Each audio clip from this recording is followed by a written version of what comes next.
Salut tout le monde, très urgent. Voici les plus bonnes nouvelles de l'année.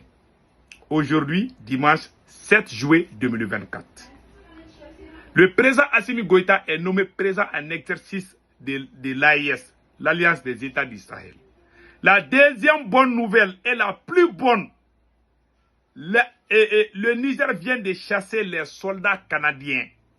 Après avoir fermé l'entreprise canadienne qui exploitait l'uranium, ça s'est fait avant-hier.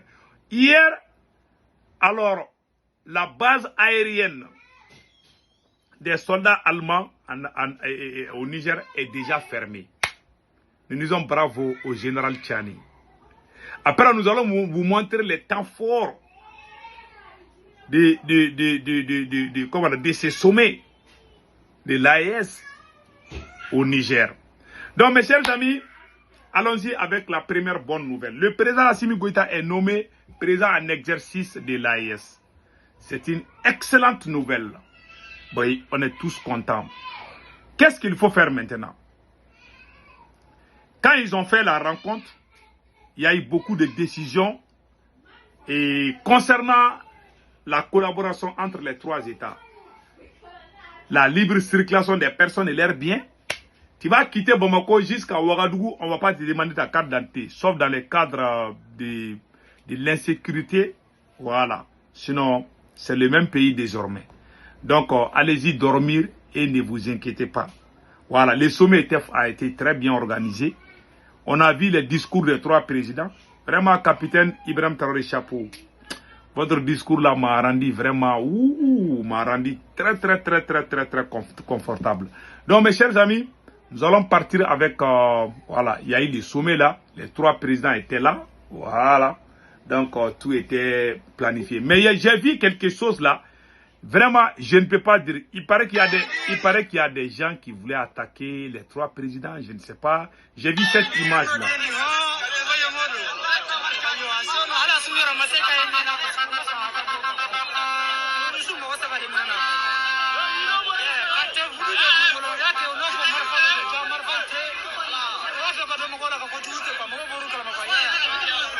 Bon, ces trois personnes sont arrêtées. On a vu ça. Mais je n'ai pas vu ça vraiment à la télé, quoi. Mais je suis en train de voir. Peut-être que c'est vrai, bon, je ne sais pas. Mais je vais faire mes enquêtes et après je reviens par ça. Mais il y a quelque chose que je n'ai pas aimé par rapport à certains parents maliens. J'ai entendu dans certains groupes WhatsApp, il y a des gens qui accusent le Niger. Ah, pourquoi là, ces gens-là ont eu le temps de faire ça là? Partout dans le monde entier, c'est comme ça. Partout.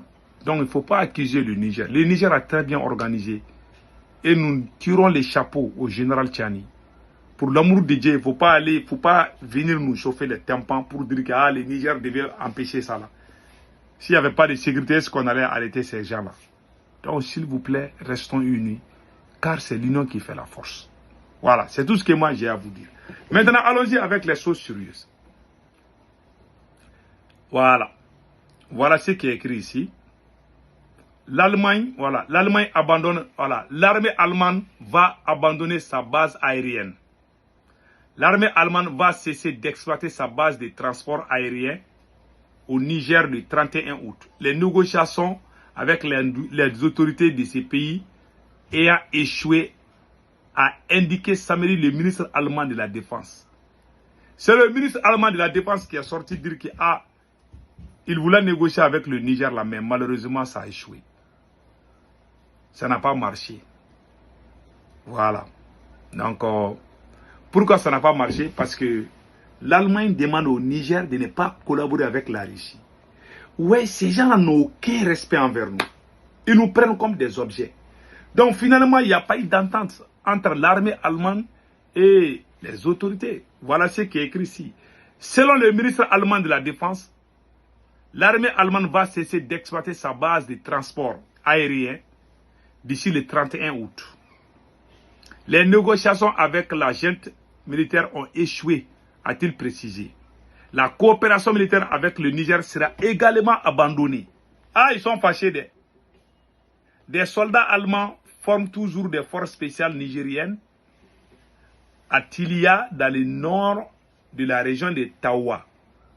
Voilà. L'Allemagne n'accepte pas que le régime de Niamey, issu du coup d'État du 26 juillet, se rapproche de la Russie et l'Iran. Voilà. Ils ne veulent pas que le Niger se rapproche de l'Iran. Ils ne veulent pas que le Niger se rapproche de l'Iran. Je vous dis que ce n'est pas la France seulement. Tous ces blancs-là nous prennent comme des animaux. On dirait que ce sont nos papas, quoi.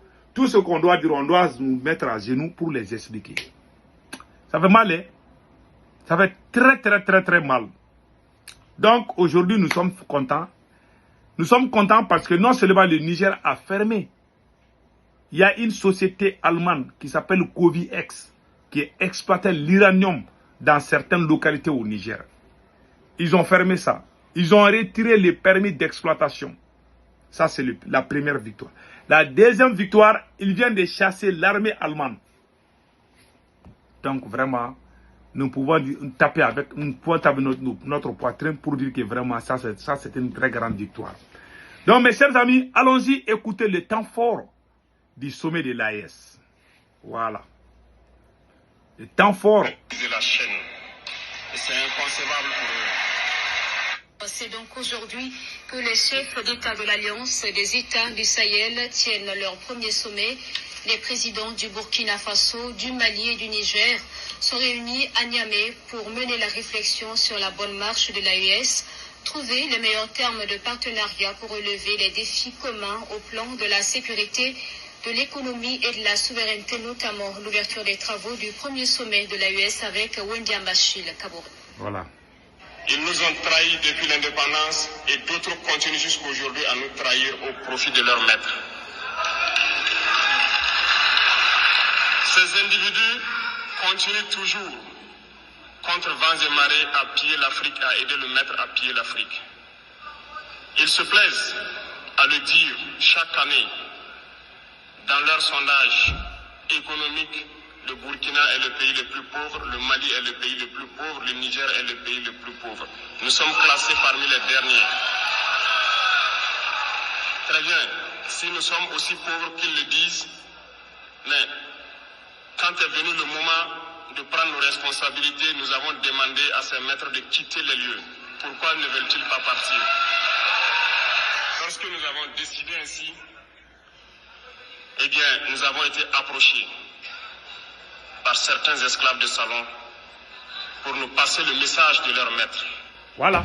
Parce qu'ils avaient créé cette sorte de chaîne polymère qui se relève à la tête de nos États pour les servir. Et nous sommes venus briser la chaîne.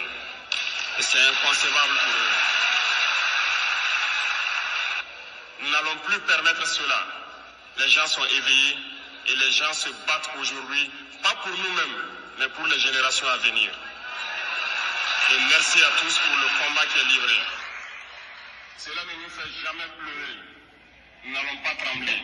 Ouais. Nous allons affronter. Oui. Nous allons nous battre pour l'indépendance réelle. Inch'Allah. Pour notre liberté. Parce que pour faire peur au peuple de l'AES, ces individus n'ont que 3 termes dans la bouche. Démocratie, liberté, droit de l'homme. Bien sûr, leurs valets locaux ne sont élus que dans un processus démocratique, libre et transparent selon eux leurs valeurs. Voilà. Voilà. Quoi de plus normal? Il a tout dit. Vraiment, quand j'écoute le discours du capitaine, vraiment, je me sens à l'aise, quoi. Michel a tout dit. Que Dieu bénisse l'AES. Et nous disons bonne chance au président et en exercice de l'AES, le président Assimi Goïta. Bonne chance. Passez un excellent week-end. Ciao, ciao.